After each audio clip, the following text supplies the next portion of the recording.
We must wage what I have called total war against public enemy number one in the United States, the problem of dangerous drugs. We're taking down the surrender flag that has flown over so many drug efforts. We're running up a battle flag. Stop drugs at their source, punish those who push them, and teach our young people that drugs are wrong, drugs are illegal, and drugs will kill them. When we fight drugs, we fight the war on terror. We're fighting a war on drugs. They're bringing in drugs. They're bringing in lots of bad people. We need to build more drug rehab facilities, mandatory rehab facilities, because drug is a problem. A big ol' happy birthday to the war on drugs. It turned 50 this summer, but don't let its age fool you. The old war's got plenty of life left.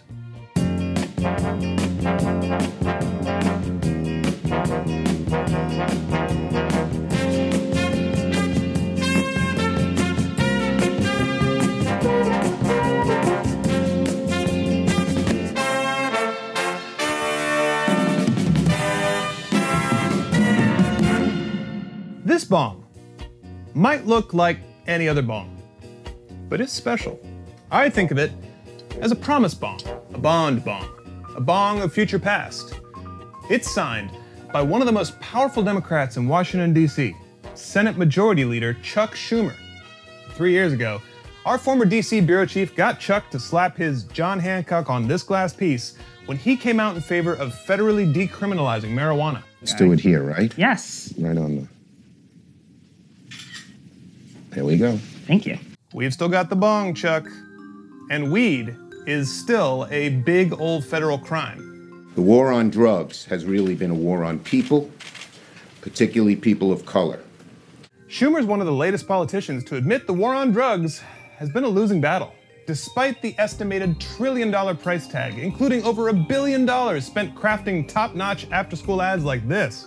Users are losers, and losers are users. So don't use drugs, don't use drugs. Nice going. Now teach it to your mom and dad and brothers and sisters and friends to help take a fight out of crime. Don't use drugs. There were celebrity endorsements. This is crack, rock cocaine. It isn't glamorous or cool or kid stuff. There was the time South Dakota spent almost $500,000 proudly declaring their whole state was on meth. I'm on meth. I'm on meth. I'm on it too. So am I. Meth is not someone else's problem. It's everyone in South Dakota's problem. Of course, the war on drugs has been about a lot more than unintentional performance art. We've been fighting and losing this war, formally speaking, since the summer of 1971, when former President Richard Nixon looked out at the American landscape and saw that Americans were getting high. Very high. Objectively much too high. That's the sun in my hands, man. Oh, it gives off an orange cloud of light that just flows right out over the city. Wow. And Nixon did not like it. Public enemy number one in the United States is drug abuse. It is necessary to wage a new all-out offensive.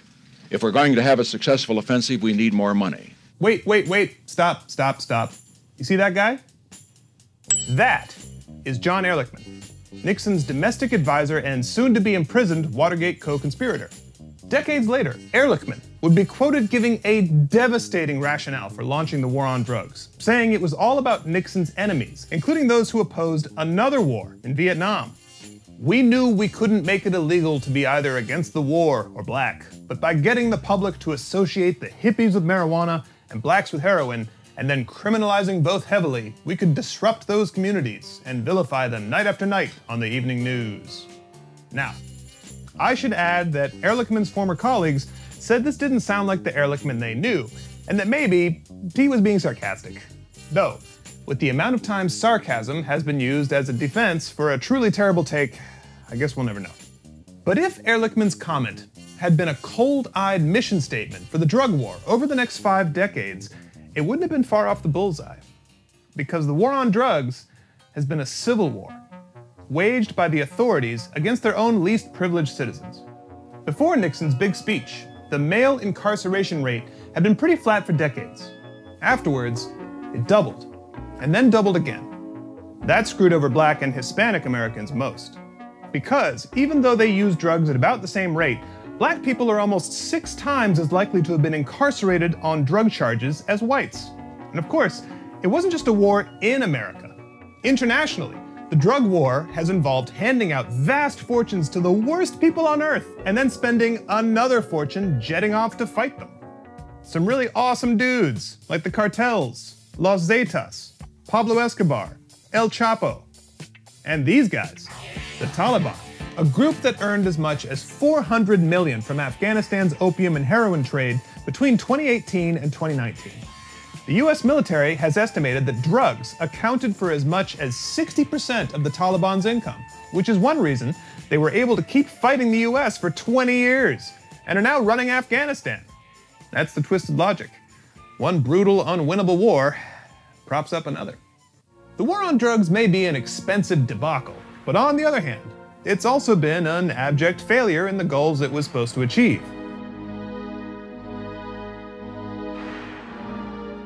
Drug production and use are up. Colombian cocaine production has soared to record highs in recent years.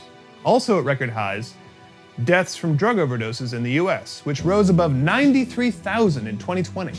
Lots and lots of people have denounced the war on drugs as a needless, expensive wrecking ball crushing the lives of millions of people who really need help kicking addictions.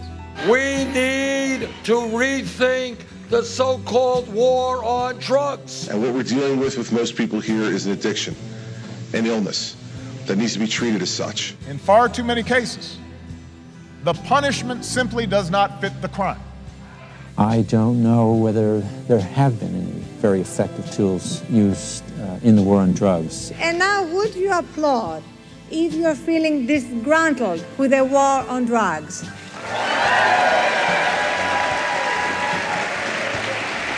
Attempts to end the war on drugs are almost as old as the war itself. Just 5 years after Nixon's big speech, Jimmy Carter captured the presidency on a platform of decriminalizing possession of marijuana. President Jimmy Carter recently told Congress penalties against possession of a drug should not be more damaging to an individual than the use of the drug itself. But no can do. The real action has been at the state level. 36 states allow medicinal marijuana, and 18 states, plus DC, let you have the full recreational experience of watching 2001: A Space Odyssey the way it's meant to be seen.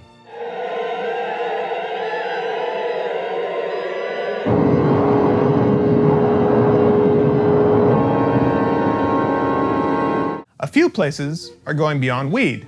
In February, Oregon became the first state to decriminalize possession of small amounts of heroin, cocaine, crystal meth, LSD, oxycodone, and other drugs, handing out $100 fines or a health assessment that could lead to addiction counseling. And since March, Washington, D.C. has decriminalized plant-based psychedelics like magic mushrooms and ayahuasca, which has not led to the improvement in congressional floor debate we might have hoped for. Mr. Speaker, one of the in order to balance the budget, I want to suggest a means of increasing is nothing but a smokescreen. Despite all these changes, in some terrifyingly important ways, the drug war is raging as strong as ever. Consider fentanyl, a synthetic opioid up to 100 times stronger than morphine that's led to a deadly wave of accidental overdoses. According to the CDC, opioids were involved in more than 70% of all drug overdose deaths in 2019. And 73% of those opioid-involved deaths were from synthetic opioids. How has America reacted? Mostly the same way we always have, with the 3 C's: cops, courts, and prison. Since 2011, 45 states have proposed legislation to increase penalties for fentanyl. 39 of those states, plus DC, have actually passed it. President Joe Biden had a wide-open chance to take the war on drugs down a notch right after he walked into the White House, and he did not take it. In May, he signed an order extending a ban on chemical substances that look and act like fentanyl called analogs, even though Democratic senators and a wide range of activist groups urged him not to, saying he'd just be prolonging the failed war.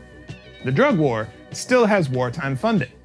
The national drug control budget is set to hit a historic $41 billion in 2022, an increase of over 1,000% in 4 decades. That doesn't even include the $182 billion we spend every year on mass incarceration, when 1 in 5 prisoners is locked up on a drug offense.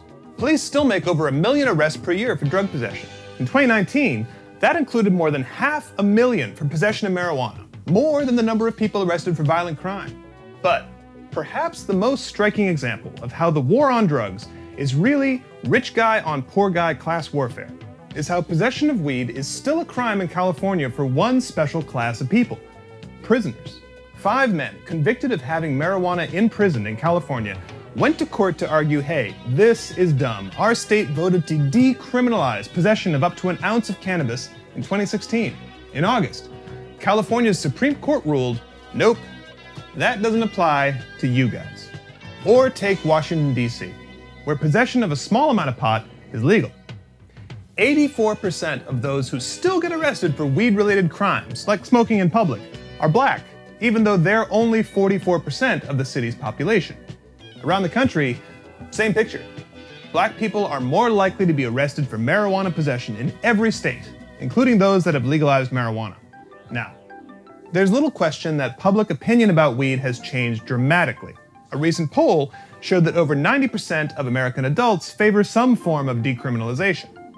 That figure has more than doubled since 2000 and is the inverse of what Americans thought when the war on drugs was declared in 1971. So, what the hell? Why are we still fighting this dumb war? The simplest answer is that we don't have the political will to end it. Or more specifically, politicians don't. The voting public, through referendums, has been responsible for legalizing recreational marijuana in most of the states that have gone there, certainly all the early ones. Politicians seem to sense that they won't be punished for failing to take action, and so far, they seem to be right. Example: for some reason, multiple states that voted to relax their weed laws also voted for this. The only way to solve the drug problem is through toughness. When you catch a drug dealer, you gotta put him away for a long time. And if you think coming out as a strong anti-drug war candidate is a position nobody will criticize you for, you did not watch the last Republican National Convention. The Democrats love to talk about healthcare being a human right. But a right to what? Well, I'll tell you. To them, it's a right to marijuana. Now, in reality, those Democrats actually chose Joe Biden, the only top-tier Democratic candidate in the primary who did not call for full-on marijuana legalization, and a guy who spent most of his life leading the drug war. Like the time former President George H.W. Bush called for a major escalation in 1989. We need more prisons, more jails, more courts, more prosecutors. Biden called him a wimp. The president says he wants to wage a war on drugs, but if that's true, what we need is another D-Day, not another Vietnam. Maybe what we need is a drug war atom bomb.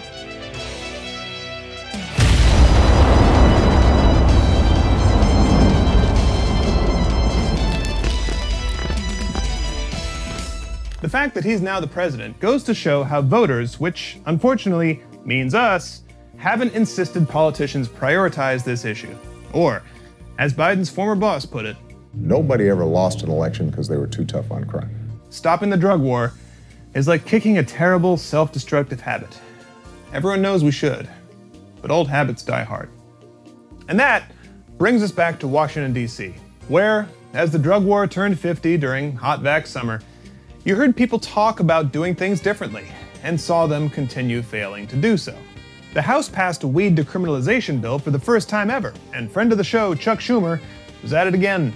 I was the first Democratic leader to come out for the legalization of marijuana, and I will use my clout as majority leader to make this a priority in the Senate. But overwhelming public support and Chuck's big clout energy still weren't enough. Schumer can't even get all Democratic senators on board, let alone the 10 Republicans he'd need to smash a filibuster.